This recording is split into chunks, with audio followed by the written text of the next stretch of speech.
নমস্কার বন্ধুরা, আর হবে নতুন একটি ব্লগে আপনাদের সবাইকে স্বাগত। বন্ধুরা, আপনারা এখানে দেখতে পাচ্ছেন বেশ কিছু অ্যাডিনিয়াম গাছ। এর মধ্যে এই গাছগুলো আমি কিছুদিন আগে রিপোর্ট করেছি, আর বড় যে গাছগুলো প্রথমে আপনাদেরকে দেখালাম ওগুলো কিন্তু এই বছর রিপোর্ট করিনি। তো এগুলো রিপোর্ট সব হয়ে গেছে, ভিডিও আমার একটাও তোলা হয়নি বা দেওয়া হয়নি। তো আজকে সব কটা গাছ তো রিপোর্ট হয়নি, এখানে আমার বেশ কিছু গাছ আছে অ্যাডেনিয়াম, তার মধ্যে এই গাছটা রিপোর্ট হয়নি, আরও 2-3টে গাছ আছে যেগুলো হয়নি। তো এই গাছটা আজকে আমি রিপোর্ট করব, আর সেই ভিডিওটা আপনাদের সঙ্গে আমি শেয়ার করছি। এই যে দেখতে পাচ্ছেন গাছের গোড়ায় দুটো পাথর দেওয়া আছে, এই পাথর দেওয়ারও একটা বিশেষ দরকার আছে, সেটা আমি পরে বলবো আপনাদেরকে। দেখুন বন্ধুরা, প্লেন মাটি, ঝুরঝুরে মাটিতে কিন্তু আমি আমার এই অ্যাডেনিয়াম গাছটা গত বছর বসিয়েছিলাম। মাটিটা খুবই ফুরফুরে বা ঝুরঝুরে যা বলবেন সেরকমটাই ধরনের মাটি। তো চার পাঁচটা খুঁড়ে আমি সাবধানে গাছটা বার করে নিলাম, আর টবের নিচে যে খোলামকুচিটা দেওয়া ছিল ওইটা পুরো শিকড় আটকে নিয়েছিল, সেই জন্য গাছটা একটু টেনে বের করতে হলো, নাহলে এমনি বেরিয়ে যায় অনেক সময়। দেখুন তলায় রুটটা কেমন বেড়েছে, কর্ডেক্সটা কেমন বেড়েছে দেখুন। আপনারা অনেকেই জানেন, কিন্তু আমি তবুও নিজের শখেই ভিডিওটা বানাচ্ছি।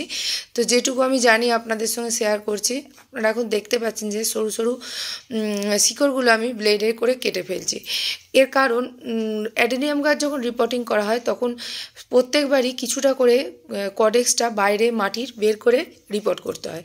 তা যতটা কর্ডেক্স মাটির ওপরে থাকবে সেই অংশে যে সমস্ত ছোট ছোট শিকড় থাকবে সেগুলো সব কেটে দিতে হবে।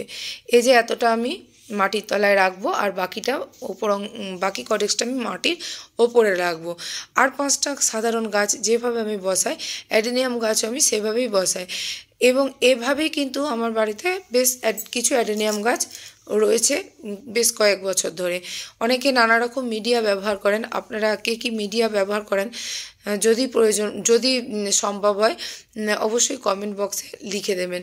কিন্তু আমি দেখুন এরকম মাটি গুঁড়ো করে নিচ্ছি, আর প্লেন মাটিতেই কিন্তু আমি এই গাছগুলো সব বসিয়েছি। যতগুলো গাছ আপনারা দেখলেন রয়েছে সব কটা গাছই এই মাটিতে আমি বসিয়েছি।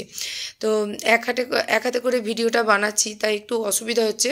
তো গাছটা আমি প্রথমে মাপ করে নিচ্ছি কতটা তুলে বসাবো, সেই অনুযায়ী মাটি দিচ্ছি। এরপর গাছটা আমি বসিয়ে নেব এবং তারপরে আমি আপনাদেরকে দেখাচ্ছি, কারণ এক হাতে করে গাছটা বসানো যাবে না, যেহেতু মাথাটা অংশটা ভারী, তাই গাছটা হেলে পড়ে যাচ্ছে। তো আগে গাছটা বসিয়ে নিই, তারপর আমি ফিরে আসছি।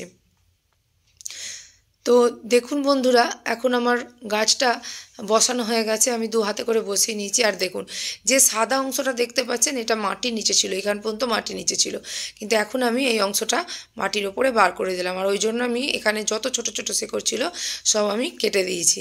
আর অ্যাডেনিয়াম গাছের গোড়ায় বেশি জল দেওয়ার দরকার নেই, বা জল জমে থাকাটাও ভালো নয়, সেজন্য আমি বেশি পরিমাণে মাটি দিচ্ছি টবটাতে, যাতে ওপরের অংশে বেশি জল জমে থাকতে না পারে। এবার ভিতরের ফাঁকা অংশগুলো আমি এভাবে মাটিতে যদি ফাঁক থাকে সেই জন্য ওই ফাঁকটা এভাবে দেখুন একটা ওই যে খুরপিটা করে আমি গাছটা বের করেছিলাম ওরই পেছনের দিকটা করে আমি মাটিটা ভালো করে চেপে চেপে বসিয়ে দিলাম। যে কোনো গাছ বসানোর পরেই সেই গাছকে কিন্তু জল দিতে হবে, সে অ্যাডেনিয়াম গাছ হোক আর যেই গাছই হোক না কেন। দেখুন কচি কচি পাতা বেরিয়েছে। তো যে কথাটা আমি আপনাদেরকে আগে বলছিলাম যে অ্যাডেনিয়াম গাছের গোড়ায় দুটো পাথর দেওয়া ছিল, তো আপনারা আপনাদের বাড়ির অ্যাডেনিয়াম গাছগুলো যেগুলো মাটিতে বসানো আছে তাদের গোড়ায় এরকম পাথর দিতে পারেন।